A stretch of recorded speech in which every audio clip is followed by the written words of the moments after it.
ወዲ 80 ዓመት ሽማግለ መራሒ ኤርትራ አቶ ኢሳያስ አፈወርቂ ካብ ግዘ ብረታዊ ቃልሲ ክሳብዚ ዘለናሉ ዘመን ዓመፅ ተንኮልን ኣብ ናይ ካልኦት ዘይምርግዓስ መሰረተ ህልውና ማስተር ብውዲት ዝተሓላለኸ ፖለቲካ ምዃኖም ብዙሓት እንትገልጽ ይስማዕ። ኢሳያስ ሓንሳብ ናብ ስዑድያ ሓንሳብ ናብ ኢማራት ጸኒሑ ድማ ናብ ኳታር እናበለም ረብሓታት ስርዓቱ መሰረት ዝገበረ ሸለው ላጋ ብምኽታል ንዝሓለፉ ልዕሊ 30 ዓመታት ስልጣኑ ኣውሒሱ ክዘልቕ ብምግባር ካብ ውሽጡ ክመጽዎ ዝኽእሉ ሓደጋታት ማህሚኖም በኤርትራ ብስደት ክበታትን ብምግባር ጎረባብታ ሃገራት ብስጋኣት ብምቕማጥ ዳርጋ ካብ ኢትዮጵያ ክሳብ የመንን ጅቡትን ሓዊሶም ናይ ግጭትን ወጥርን ርክብ ዘለዎ ኮይኖም ምስ ሱዳን እውን ምስቶም ቀቢላትን ብሄራትን ካብ ማእኸላይ መንግስትን ላዕሊም ኣጥቢቑ ዝምድናታቱ ብምሕያል ኣብ ሱዳን ኢዱ ከም ዘለዎ ይዝግለጽ። ኣብ ኢትዮጵያ ይካይዱ ኣብ ዘለው ሕድሕዳዊ ግጭት እውን ኣብ ትግራይ ኣብ ዝተኻየደ ጆኖሳይዳዊ ኩናት እቲ ዝበዝሐ ገበናት ዘስካሕኩሕ ጆኖሳይድ ዝፈጸመም ወተሃደራት ሰራዊት ኤርትራ ከም ዝኾኑ ዝፍለጥ እዮም። እዚ ድማ ነቲ ኣብ መቃብር ብሄረ ትግራይ ዝምስረት ዝተባሃለ ሃገራዊ ኤርትራዊ መንነት ንምፍጻም ከም ዝኾነዮም ብዙሓት ዝምግትዎም። እዚ ድማ አቶ ኢሳያስ አፈወርቂ ኣብ ኢትዮጵያ ኣብ ስጋት ዝተመርከሰ ናይ ህልውና መንቀስቃስ ብምካድ ሕዝውን ሎሙደ ጽባሕ ናብ ኩናት ከኣቱ ይኽእል ዝብሉ ከበድቲ ስጋታት እዮም ዘሎም። ኣብዚ ከቢድ ኩነታት ድማ መንግስቲ ኤርትራ ካብ ኢትዮጵያ ክመጽ ዝኽእል ከቢድ ስጉምቲ ንምክልኻልን ንምፍሻልን ዝዓለመ ዝተባሃለም ናብ ሃገራት ዓረብ ኣምሪሖም ሓደ ምስጢራዊ ስምምዕነት ከም ዝፈረመ ተረጋጊጹም እቲ ዓይኒ ኢትዮጵያ ዝዓረፈሉ ስትራቴጂካዊ ወደብ ዓሰብ ቀይሕ ባሕሪ ኣሕሊፉ ከም ዝሃቦም እዚ ድማ ኤርትራ ምስ ኢትዮጵያ ፊት ንፊት ካብ ምግጣም ንላዕሊ ነተን ሃገራት ዓረብ ሃፍትታታ ብምርካብ ናይ ምክልኻል ስትራቴጂ ትኽተል ከም ዘላ ይዝግለጽ ዘሎ። ፕሬዚደንት ኤርትራ ኢሳያስ አፈወርቂ ኣብ ልዕሊ ኢትዮጵያ ከቢድ ዝተባሃለ ምስጢራዊ ስጉምቲ ወሲዱ ይብሉ ተዓዘብቲ እዮም። ግብፂ ምስ ኤርትራን ጅቡትን ዝገበረቶ ስምምዓት ወደባት ድማ እቲ ኣብ መንጎ ኣስመራን ካይሮን ዝተኻየደ ምስጢራዊ ስምምዕነት ምዃኑን እዚ ድማ ግብፂ ኣብ ልዕሊ ኢትዮጵያ ጸቕጢ ንምሕያል ዝዓለመ ከም ዝኾነ ይዝግለጽ ዘሎ። ግብፂ ኣብ ሃገራት ቀርኒ ኣፍሪካ ሃገራት ኤርትራን ጅቡትን ወደባት ባሕሪ ንምምዕባል ተሰማሚዓ ምህላዋ እዚ ድማ ኣካል ናይቲ ነዊሕ እዋን ጸንሐ ምስሓብ ማይ ኣባይ ኣብ ልዕሊ ኣፍደገ ባሕሪ ዘይብላ ኢትዮጵያ ጸቕጢ ንምዕባይ እትገብሮ ዘላ ሓያል ወፍሪ ምዃኖም ተንተንቲ ዝገልጹ ዘሎም። ብመሰረቲ ብዘይ ዝኾነ ዕላዊ ስነ ስርዓት ዝተኸተመ ስምምዓት ኣስመራን ካይሮን ጅቡትን ካይሮን ግብፂ ነቲ ስትራቴጂካዊ ወደብ ቀይሕ ባሕሪ ዓሰብ ኣብ ኤርትራን ዶራሌ ኣብ ጅቡትን ኣብ ወሽመጥ ዓደን ዓቕማ ንምዕባይ መዕቆቢ መራኽብ ውግእን ከምኡን ንኣሽቱ ግን ከዓ ምሩጻት ወተሃደራውያን ጉጅለታት ንምስፍሕፋሕ ማእኸላ ኣጣይሻ ከም ዘላዮም ክልቲአን ወደባት ኣብ ጥቓ መጻብብ ባብ ኤልመንድብ ደቡባዊ ኣፍደገ ቀይሕ ባሕሪን ዝርከባ ምስ ኤርትራን ጅቡትን እትዳው ኢትዮጵያ ንመሰጋገሪ ኣቑሑት ኣብ ዶራሌ ጅቡቲም ኣዝያ ጸግዕተኛ ምዃና ዝፍለጥ እዮም። ግብፂ ድማ ነቲ ስትራቴጂካዊ ወደብ ዝኾነ ኢትዮጵያ ሒዛቶ ከም ዘላ ተሰሚዑ ዘሎ። ግብፂ ኣብ መሬታን ሓውሲ ደሴትን ሲናይን ልዕሊ 2000 ኪሎ ሜትር ገማግም ቀይሕ ባሕሪ ዘለዋ ኮይና ነቲ ንቀይሕ ባሕሪ ምስ ማእኸላይ ባሕሪ ዝራኽብ ካናል ስዊዝ እውን በዓልቲ ዋና እያ። ከም ኢትዮጵያ ዝኣመሰላ ኣብ ኣፍደገ ባሕሪ ዘይብለን ሃገራት ኣብቲ ቀንዲ መተሓላለፊ ባሕሪ ናብ ኣውሮፓ ማእኸላይ ምብራቕ ኤሽያን ምብራቕ ኣፍሪቃን ዝኾነ ቀይሕ ባሕሪ ግዛኣታዊ እግሪ ክረኽባ ዝገብሮ ዘለዋ ምንቅስቃስ ብተደጋጋሚ ጽኑዕ ተቃውሞዓ እናስምዐት እያ ዘላ። ፕሬዚደንት ግብፂ ዓብደልፈታሕ አልሲሲ ምስ ኤርትራዊ መዘንኡ ኢሳያስ አፈወርቂ ኣብ ቤተ መንግስቲ አልኢትሃድያ ካይሮም ዝርርብ ኣካይዶም ነይሮም እዮም። ግብፂ ምስ ኤርትራ ዝፈረሞ ስምምዓት ብጥንቃቐ ኣብ መወዳእታ ወርሒ ጥቅምቲ ብፕሬዚደንት ኢሳያስ አፈወርቂ ናብ ካይሮ ኣብ ዘካየዱ ዕለት ከም ዝተፈጸመ እቶም ብዛዕባ እቲ ስምምዓት ብቐዳማይ ኢድ ኣፍልጦ ዘለዎም ምንጭታት ሓቢሮም እዮም። እቲ ካልእ ስምምዓት ድማ ብላዕለዎት ሰበስልጣናት ግብፅን ጅቡትን ተዘራሪቦም ዝተዛዘመ ስምምዓ ምዃኑ ወሲኾም ይገልጽ ይብል ዘናሽናል ሎምቕነ ኣብ ዘርግሑ መግለ ኣብ ዘርግሑ ጸብጻብ ድሮ ብጽኑዕ ፖለቲካውን ወተሃደራውን ምትእሳር ምስ ኤርትራን ጅቡትን ዝፈጠረት ግብፂ ኣብ ክልቲኦም ስትራቴጂካውያን ወደባት ትሕተ ቅርጺ ብምስራሕ ካብ ደቡባዊ መርከባታ ነዳዲ ንምምላእን ዳግመ ምቕራብ መራኽብ ውግእ ከምኡን ነፈርቲ ውግእን ኣዕነውቲ መራኽብ ሳብማሪናትን ከምኡን መራኽብ ጽዕነትን ሰራዊትን ሄሊኮፕተራት ሓዊሱ ናብ ዓሰብ ይኹን ዶራሌ ከም ዘእተወትዩ እቲ ጸብጻብ ዘመልከት ምስ ጅቡቲ ዝተገብረ ስምምዕ እውን ናብ ዶራሌ ዝወስድ መርበብ ጽርግያታት ማይ ንምዕባይ እውን ድንጋገ ዘለዎ እዮም። ኤርትራ ድሕሪ ነዊሕ ኩናት ሕድሕድ ካብ ኢትዮጵያ ካብ ትግንጸል እንዳሓር ኣፍደገ ባሕሪ ዘይብላ ዝተረፈት ኢትዮጵያ ናብ ባሕሪ ንምብጻሕ ኣብ ዶራሌ ኣዝያ ተምርኩሳ ጸኒሓላ። ሓደ ካብቶም ምንጭታት ዘናሽናል እቶም ስምምዓት ኣብ ክልቲና ሃገራት ወተሃደራዊ ህልውና ሕጋዊ ዝገብሮ ኮይኑ ድሮ መራኽቡ ግብፂ ብተረጋጋሚ ናብ ክልቲኦም ወደባት ይመላለሳ ከም ዘለዋ ግብፅን ኢትዮጵያን ኣብዚ ዓመት አዲስ አበባ ዝዛዘመቶ ዓብይ ግድብ ህዳሴ ኢትዮጵያ ከስዕቦ ተጽቢት ዝግበረሉ ሳዕቤናት ንልዕሊ 10 ዓመት ኣብ መሪር ክርክር ጸኒሐን እየን ዳርጋ ንኹሉ ድሌታታ ጽሩይ ማይ ኣብ ሩባ ኣባይ እትምርኮስ ምዃና ትገልጽ ግብፂ ዓብይ ግድብ ህዳሴ ኢትዮጵያ ከም ሓደጋ ህላወ ትርእዮም ኣብ ዋን ድርቂ ኣብ ማይ ትሩባ ዘለዋ ኣገዳሲ ብጽሕት ክጎድልን ኢትዮጵያ ኣብ ዋን ድርቂ ኣብ ልዕሊ ወሓሲ ቁልቁል ዝወርድ ወሓዚ ቅቡል ዘይኮነ ቁጽር ክትገብር እያ ዝብል ስጋኣት ይሰልዋ ግብፅን ሱዳን ንልዕሊ 10 ዓመታት ምስ ኢትዮጵያ ኣብ ዝዘራረባሉ ዝነበራ እዋን አዲስ አበባ ድማ ኣብ ኣሰራርሓን ምሕደራን ትግድብ ብሕጊ ቀያዲ ስምምዕነት ክትኣቱም እናጠልባይን መጽን ፕሬዚደንት ግብፂ ዓብድልፈታሕ አልሲሲን ቀዳማይ ሚኒስትር ኢትዮጵያ አብይ አሕመድን ኣብ 2019 ኣብ አዲስ አበባ ኣብ ዝተኻይደም መበል 32 ዋዕላ ሕብረት ኣፍሪቃ ተራኺቦም ተዘራሪቦም ነይሮም እዮም ከም ግብረ መልሲ ኢትዮጵያ ንካይሮን ካርቱምን እቲ ግድብ ንረብሐን ከም ዘይጎድእ ንምርግጋጽ በተረጋጋሚ ጻዕርታት እናገበረት እንትኾን እቲ ፕሮጀክት ንቁጠባዊ ልምዓት ዘለዎ ረብሓም ከምቲ ዝደለየቶ ናይ ምስራሕ ላዕላዊ መሰላን ኣስሚራቱ እያ ካብ 2020 ክሳብ ዝሓለፈ ዓመት ዝተኻይደ ብድሕሪ እቲ ግድብ ዘሎ ሰፊሕ ቋር ማይ ቀስ ብቐስ ምምልኦም ሳላ ኣብ ከባብሳታት ኢትዮጵያ ብዘነበ ብዙሕ ዝናብ ኣብ ብጽሒት ማይ ኣባይ ግብፂ ብዙሕ ጽልዋ ከም ዘይፈጠረዮም ክኢላታት ማይ ዝገልጾም ይኹን እምበር ብኩናት ዝተሃሰየትን ኣብ ታሕተዋይ ተፋሰስ እትርከብ ሱዳን ኢትዮጵያ ብዛዕባ ስርሒት እቲ ግድብ ኣብ ሓቀኛ ግዘ መረዳእታ ምክፋል ብዘይምኽኣላም ኣብ ገለ ዞባታት ግዛኣታን ቀታልን ንዕናውን ምዕልቕላቕ ኣጋጢሙ ከም ዝነበረም ጥርዓን ኣቕሪባ እያ ቅድሚ 2 ዓመት ኣብ ዝተኻይደ ናይ መወዳእታ ዙርያ ፍሽል ድርድር ግብፂ ምስ ከም በዓል ሶማልያ ጅቡቲም ክልቲአን ኣባላት ሊጋ ዓረብን ኤርትራን ኬንያን ዝኣመሰላ ጎረባብቲ ሃገራት ኢትዮጵያ ምሕዝነት ምትእማን ጎረባብቲ ሃገራት ምትእማን ንምህናጽ ስምምዕነት ዝገበረት ኮይና ንብዙሓት ካብተን 11 ሃገራት ተፋሰስ ኣባይ ኣብ ሰፊሕ ዓውድታት ቴክኒካዊ ምኽሪ ክትህብ ከም ጸንሐት እዩ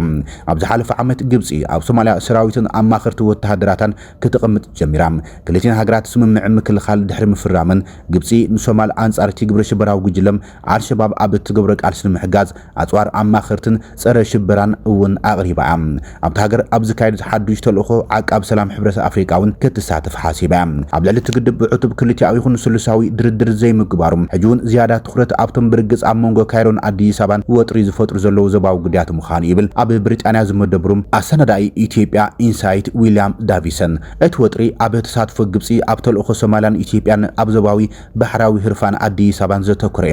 ኢትዮጵያ ሰራዊት ግብፂ ኣብ ሶማልያ ክትርኢ ኣይትደልን እያ እዚ ንጹር እዩ ከምኡ ተዝኸውን ግን ግድን ጸወታ ዝቕይርን ኣብ መንጎ ክልቲአን ሃገራት ኩናት ዘመርሕን ኣይኸውንን ይብል እቲ ሓፈሻዊ ስእሊ ትግድብ ክውንነት ምዃን ምንጭ ወጥሪ ኮይኑ ክቕጽል ምዃን እዩ ክልቲአን ሃገራት ምትእማን ምትሕባርን ክዕብያ ክርኢ ኣይክእልን እዮም እንተኾነ ድማ ናብ ግጭት እውን ከኣትዋ ኣይክእላን እየን ይብል ኢትዮጵያ እቲ ግብፂ ኣብ ዞባ ቀርኒ ኣፍሪቃ ዝርከባ ስትራቴጂያዊ ወደባት ምቁጽጻር ከቢድ ድንጋጽ ዝፈጠረላ ኮይኖም ዝተፈላለዩ ስጉምታት እናወሰደት እያ ዘላ ንኣምባሳደር ጅቡቲ ኣብ ኢትዮጵያ ብምስሓብ ምትእታው ግብፂ ናብ ወደብ ደራልሕ ስግኣታታ ዘትዮም እዮም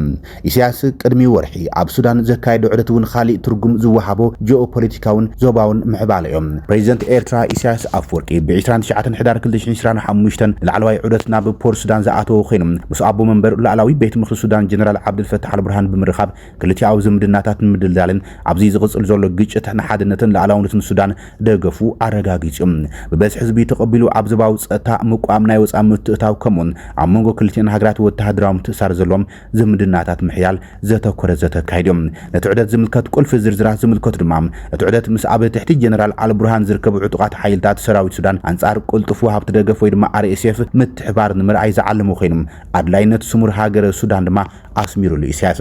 እዚ ምምጻሕ እዚ ኣብ ዞባ ቀይሕ ባሕሪ ኣብ መንጎ ኤርትራን መንግስቲ ሱዳን ዝያዳ ስጡምን ስትራቴጂካዊ ኣሰላልፋ ከም ዘሎን ዘመልክት እዮም ኢሳያስ ምስ ጀነራል አልቡርሃን ቀዳማይ ሚኒስትር ዶክተር ካማል ኢድሪስን ኣመሓዳሪ ዞባ ዳርፉር ሚኒ አርኮ ሚናውን ተራኺቦም ኣብ ምፍታሕ ቅልውላዋት ክልቲኣዊ ምትሕባርን ተዘራሪቦም እዮም ኢሳያስ ኣብቲ እዋን ካብ ኣስመራ ናብ ፖርት ሱዳን ብጽርግያ ተጓዒዞም ትርጉም ናይቲ ዲፕሎማስያዊ ምብጻሕ ዘጉልህ ምዉቕ ዞባውን ወግዓውን ኣቀባብላ ከም ዝተገብረሎም ተገሊጹ እዮም እቲ ኣብ ማይዛ 2023 ዝጀመረ ኩናት ሱዳን ከቢድ ሰብኣውን ጸጥታውን ቅልውላው እናፈጥረ ኣብ ዝቕጽለሉም ዘሎ እዋን ዝተፈጸመ ታሪኻዊ ስምረት ፕሬዚደንት ኢሳያስ ኣፍወርቅን ጀነራል አልቡርሃን ምዃኑም ካብ ፖርት ሱዳንን ኣስመራን ተገሊጾም ፕሬዚደንት ኢሳያስ ደገፍ ኤርትራ ምርግጋዕ ሱዳን ንዞባዊ ጸጥታ ወሳኒ ከም ዝኾነ ኣረጋጊጹሎም ኢትዮጵያ ንሓይልታት RSF ወተሃደራዊ ተዓሊምን መዋፈሪ ሎጂስቲክስን ዝኸውን ቦታ ብምሃብ ምስ ኢማራት ኮይና ትንቀሳቐስ ከም ዘላ ኣብ ፖርት ሱዳን ተኸሲሳ ተመሊሳ ኢሳያስን ጀነራል አልቡርሃን አብዘካድ ወዘተ ድማም በወጻሊ ብሸነኽ ቤንሻንጉል ጉሙዝ ኢትዮጵያ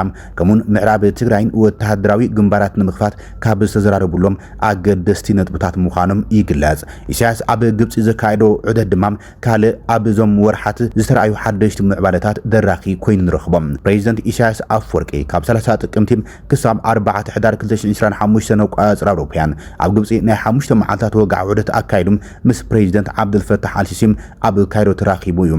ዘተ ኣብ ምጥንኻር ክልቲ አውርክብ ምዕባይ ድሕነት ቀይሕ ባሕሪ ምፍታሕ ዞባዊ ምዕባለታት ዘተኮረ እዩ ነይሩ ስትራቴጂካዊ ምትሕባር ኣብ መንጎ ግብጽን ኤርትራን ዘሎ ቁጠባውን ኢንቨስትመንት ዝምድናታት ድማም ኣብ ምዕማቕ ዘተ አካይዶም ድሕነት ቀይሕ ባሕሪ ክልቲኦም ወገናትን ዞባዊ ምርግጋዕ ዝግበሩ ጻዕርታት ንምዋሃድን ናይ ሓባር ስክፍታታት ንምፍታሕን ዝዓለመውን ዘትዮም ዞባዊ ምርግጋዕ ብፍላይ ኣብ መንጎ ኤርትራን ኢትዮጵያን ኣብ ዘለዎ ጥሪም ግዛታዊ ሓድነት ዘይጋሃስ ምዃኑ ዘተታት ኣስሚሩሉ ኢሳያስ ዲፕሎማስያዊ ኣሰላልፎ ክልቲአን ሃገራት ድማም ዞባዊ ጉዳያት ብቐረባም ብሓባር ክሰርሓ መርገጽን ኣስሚሮም እዮም እዚ ድማ ፕሬዚደንት ኢሳያስ እቲ ብኢትዮጵያ ዓይኒ ዝዓረፈሉ ወደብ ዓሰብ ንግብጺ ኣሕሊፉ ብምሃብ ካብ ኢትዮጵያ ብቐጥታ ክመጽእ ዝኽእል ስጋታት እቲ ጉዳይ ናብ ግብጺ ኣዚሩ ኣሕሊፉ ሂብዎ እዮም ፕሬዚደንት ኢሳያስ ናብ ካይሮ ኣብ ዝተጓዓዘሉ እዋን እዩ ድማ ነቲ ምስጢራዊ ስምምዕነት ምስ ፕሬዚደንት አልሲሲም ተፈራሪሞም ፕሬዚደንት ኤርትራ ኢሳያስ አፈወርቂ ብዕድመ ንጉስ ሳልማን ቢን ዓብዱል ዓዚዝ አል ሱዑድ ካብ 9 ክሳብ 13 ታሕሳስ 2025 ነቋጽር አውሮፓያን ናብ ሱዑድ ዓረብ ዘካይዶ ናይ 4 መዓልታት ናይ ስራሕ ዑደት ድማ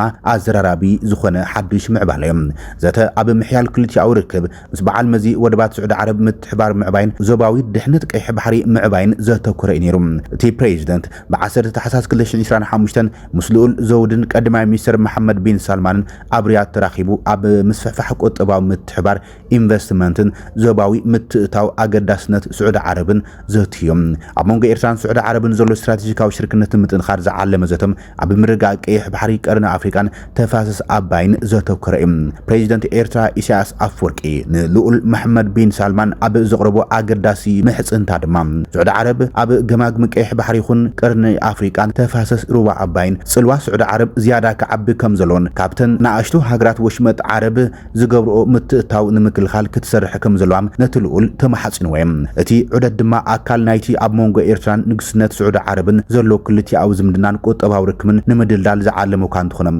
ብቐንዱ ሱዑድ ዓረብ ኣብ ጉዳያት ቀይሕ ባሕሪ ይኹን ቀርኒ ኣፍሪቃ ሰፊሕ ጽልዋ ክትዕርፈሉ ከም ዘለዋም ኢሳያስ ንምጽዋዕ ሓሲቡ ከም ዝኸደ እዩ ተገሊጾም እዚ ከምዚ ኢሉ እንከሎ ድማ ዘይተሓሰበ እስራኤል ኣብ ዞባ ቀርኒ ኣፍሪቃ እትርከብ ዓርሰ ምምሕዳር ሶማሊላንድ ሙሉ ኣፍልጦ ሃገርነት ብምሃብ ኢየሩሳሌም ኣብ በርበራ ወተሃደራውን ድሕነታውን መቋፀሪ መዋፈሪ ክትተክል ዘኽላም ከም ዝኸውን እዩ ዝንገር ዘሎ ብኻልእ ገጽ እውን ካብ ጋዛ ዝተመዛበሉም ስደተኛት ፍልስጤማውያን እውን ሶማሊላንድ ተቐቢላ ንኽተንብሮም ዝብል ስምምዕነት ከም ዘለውን እናተገለጸ እዩ ዘሎ እስራኤል ብቐንዱ በታ ብሽብርተኝነት አልሸባብ ትሳቀ ዘላ ሶማልያ ወተሃደራዊ ምትእታው ብምግባር ዳርጋ ብሞግዚትነት ተቆጻጺራታ እትበሃል ዘላ ቱርኪ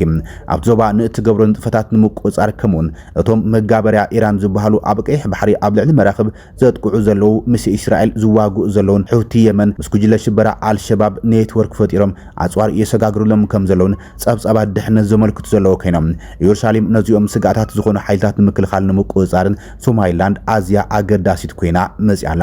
በዚ ድማ እስራኤል ፈላሚቲ ወጋዓዊ ኣፍልጦ ሃገርነት ንሶማሊላንድ ሂባታላ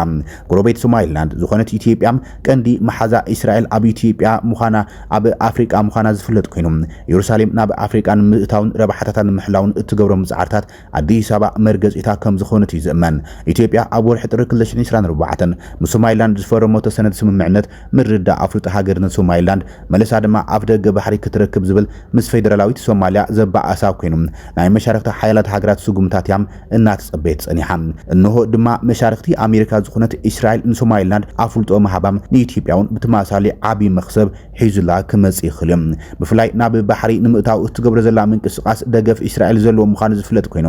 ኢትዮጵያ ናብ ቀይሕ ባሕሪ ክትኣቱ ብምግባር እስራኤል ኣብ ቀይሕ ባሕሪ እትገብሮም ንጥፈታት መሻርክታ ዝኾነት ኢትዮጵያ ክትጣበቐላ ምዃናም ተንተንቲ የረድኡ እስራኤል ንሶማሊላንድ ኣፍልጦ መሃባ ስዒቡም ኣብ ኣዲስ ኣበባ ዝርከብ ሕብረት ኣፍሪቃ ዝተቃወሙ ኮይኖም ኢትዮጵያ ኣብቲ ጉዳይ መሰረት ብምግባር ዛጊድ ኣይተቃወመትን ወይ ድማ ኣይደገፈትን እያ መጻልእታ ዝኾነት ኤርትራ ድማ ድሕሪ ናይ መዓልታት ስቕታ ሎሚ ሰንበት ንኣፍልጦ ሃገርነት ሶማሊላንድ ነቲ ዞባ ዘይምርጋዕ ዘእትወን ቻይና እውን ንታይዋን ክትጽና ቀጸልቲ መደባት ከም ዘለው ዘርኢ እዩ ብምባል ኣብ ዓለም ሓይሊ ሚዛን ቻይና ስጉምታት ክትሕይል ዝምሕፀን ጻውዒት ኣቕሪበሎም ኮይኖም እቲ ተንኮል ይብል መግለጺ ሚኒስትር ዜና ኤርትራ ብሓቂ ሓደገኛ ዞባውን ዓለም ለኻውን ቁልላዋት እግርግርን ንምልዓል ንዝተወሰነ እዋን ስለ ዝተባላሾም ልቢ ወለዳዊ ምስጢር ኣይኮነን ይብል ከምኡ ስለ ዝኾነ ድማ ብደረጃ ባይቶ ጸጥታ ሕብረት ሃገራትን ዘየማት ምላሽ ዘድልዩ እዮም ኣብዚ መንጽር እዚ ብፍላይ ድማ ህዝባዊት ሪፐብሊክ ቻይና ምስቲ ብትጋት ክጣበቀሉ ጸንሐት ጉዳይ ታይዋን ዝብል ሩኢ ምምስሳል ኣብ ግምት ብምእታው ሞራላዊ ሓላፍነታም ክትዋጻ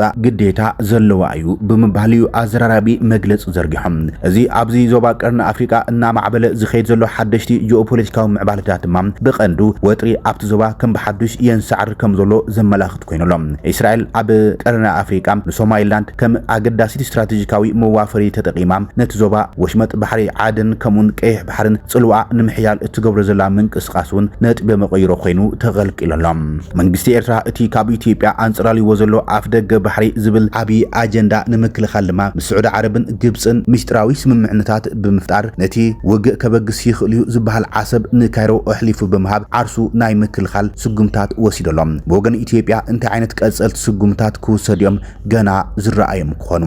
ሰላም